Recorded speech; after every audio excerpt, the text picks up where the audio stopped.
హిందూ ముస్లిం అని విడదీయను, అలా చేస్తే రాజకీయాలకు అర్హుడినే కాదు, మా ఇంట్లో ఈద్ జరిపే వాళ్ళం, ఈరోజు పొరుగున ఉండే ముస్లింలే అన్నం పెట్టేవారు, ఆ గోదర తర్వాత నా ప్రతిష్టను దెబ్బతీశారు, ప్రతిపక్షాలు పూర్తిగా విఫలం, ఇక పాలనలో ఎలా సక్సెస్ అవుతారు అంటూ ఒకరోజు చూస్తాను. హిందూ ముస్లిం రాజకీయాలు చేయకూడదని తాను సంకల్పం తీసుకున్నానని ప్రధాని మోడీ అన్నారు. అలా విడదీసి రాజకీయాలు చేసిన రోజున ప్రజా జీవితంలో కొనసాగేందుకు తాను అర్హుడినే కాదని స్పష్టం చేశారు. 2002లో గోద్రా ఘటన తర్వాత తన ప్రతిష్టను కావాలని దెబ్బతీశారని విపక్షాలను విమర్శించారు. ఆంగ్ల వార్తా ఛానల్ CNN న్యూస్ 18కు ఆయన ప్రత్యేకంగా ఇంటర్వ్యూ ఇచ్చారు. తన ఎన్నికల ప్రసంగాల్లో తాను ఎప్పుడు ముస్లింలు చొరబాటుదారులని అనలేదన్నారు. ఎక్కువ మంది పిల్లలు కలిగి ఉన్నది ముస్లింలేనని కూడా అనలేదని, ఎక్కువ మంది పిల్లలు ఉన్న వారంటే దాని అర్థం వారు ముస్లింలు అనేనా? వారి పట్ల అంత అన్యాయంగా ఎలా వ్యవహరిస్తారు? కుటుంబాల్లో ఎక్కువ మంది పిల్లలు ఉంటే వారి పోషణ, విద్య, వస్త్రాల కొనుగోలు మొదలైనవి కష్టమవుతాయి. మతంతో సంబంధం లేకుండా పేదలందరి పరిస్థితి ఇలాగే ఉంటుంది అని తెలిపారు. చిన్నతనంలో తమ ఇరుగు పొరుగున ముస్లిం కుటుంబాలు ఉండేవని, వారి ఆచార వ్యవహారాలు దగ్గరగా చూసి అర్థం చేసుకున్నానని చెప్పారు. ఇతర పండుగల్లాగానే మా ఇంట్లో కూడా ఈద్ కూడా జరిపేవాళ్ళం. ఈ రోజున ఇంట్లో వంట చేసే వాళ్ళు కాదు, పొరుగున ఉన్న ముస్లింల ఇళ్ల నుంచి భోజనం వచ్చేది. మొహర్రం ఊరేగింపులకు వెళ్లేవాళ్ళం. తజియా మహమ్మద్ ప్రవక్త మనవడు ఇమాం హసన్ సమాధి ప్రతిరూపం మోసేవాళ్ళం. అలాంటి సమాజంలో నేను పెరిగాను.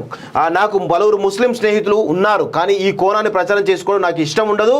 వ్యక్తిగతంగా నాకు మద్దతు ఇచ్చే ముస్లింలు చాలా మంది ఉన్నారు. అయితే మీరు ఇది చేయాలంటూ వారు నిర్దేశించే శక్తి వేరే ఉంది. 2002లో గోద్రా ఘటన తర్వాత నా ప్రతిష్టను కావాలని దెబ్బతీశారు అని అన్నారు. నేను ప్రజాస్వామ్యవాదిని అని చెప్పేసి ఈరోజు మోడీ చెప్తా ఉన్నాడు.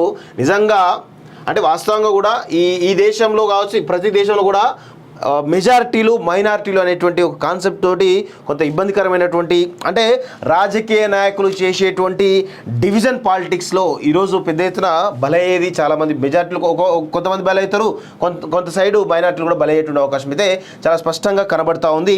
అయితే ఎక్కడ కూడా ఇక్కడ ఉన్నటువంటి ఈ భారతదేశ రాజ్యాంగం ప్రకారం మైనారిటీలు కానీ, అంటే ముస్లింలు కానీ, క్రిస్టియన్స్ కానీ ఎవరికి కూడా ఈరోజు నిజంగా ఒకవేళ భారతీయ జనతా పార్టీ లేకపోతే ప్రధాని మోడీయో ఈరోజు వాళ్ళు నిజంగా మెజారిటీ పక్షాన ఉండేట్లయితే ఇక్కడ ఉన్నటువంటి మైనారిటీలకు ఇబ్బందికర పరిస్థితులు ఉండేవి వాస్తవంగా. కానీ ఈ 10 సంవత్సరాల్లో ముస్లింలకు ఈరోజు ఎక్కడ కూడా అన్యాయం జరగలేదు, క్రిస్టియన్స్ కూడా ఎక్కడ కూడా అన్యాయం జరగలేదు. వాళ్ళను రెచ్చగొట్టడంలో ఈరోజు ప్రతిపక్షాలు సక్సెస్ అవుతున్నాయి వాస్తవంగా చెప్పాలంటే. అలా సక్సెస్ అవడం వల్ల వాళ్ళు ఈరోజు ఈ దేశంలో ఒక భయానకమైన పరిస్థితిలో ఉన్నామనేటువంటి భ్రమల్లో బతుకుతూ ఉన్నారు తప్ప నిజంగా ఈ 10 సంవత్సరాల్లో కనుక భారతీయ జనతా పార్టీ హిందుత్వ పార్టీ అనుకుని కేవలం హిందువులకే మేలు చేయాలని అనుకుంటే కనుక ఈరోజు క్రిస్టియన్స్కు, ముస్లిమ్స్కు ఈరోజు చాలా ఇబ్బందికర పరిస్థితులు ఉండేవి. వాళ్ళకు ఉద్యోగ అవకాశం ఉండకపోతుండే, సంక్షేమ పథకాలు అందకపోతుండే, ఇంకా చాలా కారణాలు ఉంటుండే. వాళ్ళవి దాడులు అవే జరుగుతుండే వాస్తవంగా. 2014 ముందు ఎన్ని దాడులు జరిగినాయి, 2014 తర్వాత ఎన్ని దాడులు జరిగినాయి, అన్నీ కూడా ఒకసారి బేరీజ్ చేసుకుంటే ఒక్కసారి అర్థం చేసుకోవాలి. అండ్ ఇక్కడ ఇంకో విషయం కూడా చెప్పాలన్నా, ముస్లిమ్స్ కానీ క్రిస్టియన్స్ కానీ టు బీ ఆనెస్ట్ ఈ బీజేపీ గవర్నమెంట్ వచ్చిన తర్వాత చాలా పెద్ద ఎత్తున ఫండ్స్ వాళ్ళ మీద పెట్టడం జరిగింది. వాళ్ళకు ఉన్నన్ని స్కీమ్స్ నాకు తెలిసి హిందువులకైతే లేవు. ఇది వాస్తవం, ఇది చాలా మంది తెలియదు. మోర్ దెన్ 2 lakh+ crores ఈ లాస్ట్ 10 to 12 yearsలో మోదీ గవర్నమెంట్ లేదా బీజేపీ గవర్నమెంట్ ముస్లిమ్స్ కోసం, క్రిస్టియన్స్ కోసం ఖర్చు చేయడం జరిగింది. ఇంకొక విషయం కూడా ఇక్కడ మనం చెప్పాలి మిత్రులు, వాస్తవంగా ఇక్కడ హిందువులకు సంబంధించినటువంటి అంశం తీసుకున్నా కానీ, లేకపోతే క్రిస్టియన్ సంబంధించిన అంశాలు తీసుకున్నా కానీ, ముస్లిం సంబంధించిన అంశాలు తీసుకున్నప్పుడు కానీ ఎవరి ఆచారాలు వాళ్ళకు ఉంటాయి, ఎవరి ఆచారాలను వాళ్ళు గౌరవించాలి. వాస్తవంగా ఈరోజు హిందూ సంప్రదాయాలు కానీ, ముస్లిమ్స్ కానీ, క్రిస్టియన్స్ కానీ ఆచరించాలి.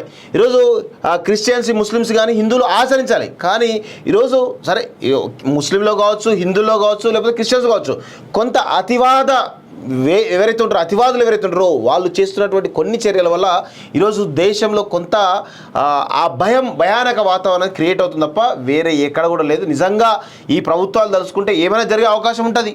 ఓల్డ్ సిటీ క్యాప్చర్ చేయడానికి అవకాశం ఉంటుంది, కానీ ఇంతవరకు చేయలేదు. కానీ ఓల్డ్ సిటీలో ఇప్పటికి కూడా ఈరోజు ఓవైసీ లాంటి వాళ్ళు మతపరంగా డివిజన్ చేసి ఏ విధంగా ఈరోజు మన హిందువులను కానీ, లేకపోతే ఇంకా మిగతా వాళ్ళని కానీ ఎలా అవమానిస్తున్నారో ఒక్కసారి మనం అర్థం చేసుకోవాల్సిన అవసరం ఉంటుంది వాస్తవంగా. ఇండియాకు బయట నుంచి మద్దతు అంటూ ఈరోజు మమతా బెనర్జీ అలా లేదు, కానీ ఈ మోడీ మీద కోపంతో బయట నుంచి మద్దతు ఇస్తా ఉంటుంది వాస్తవం చెప్పాలంటే. మా ప్రభుత్వం పడిపోతుందని, ఓడిపోతుందని బెట్టింగ్ కాసానే, గెలిస్తే పోగొట్టుకుని తిరిగి సంపాదిస్తలే.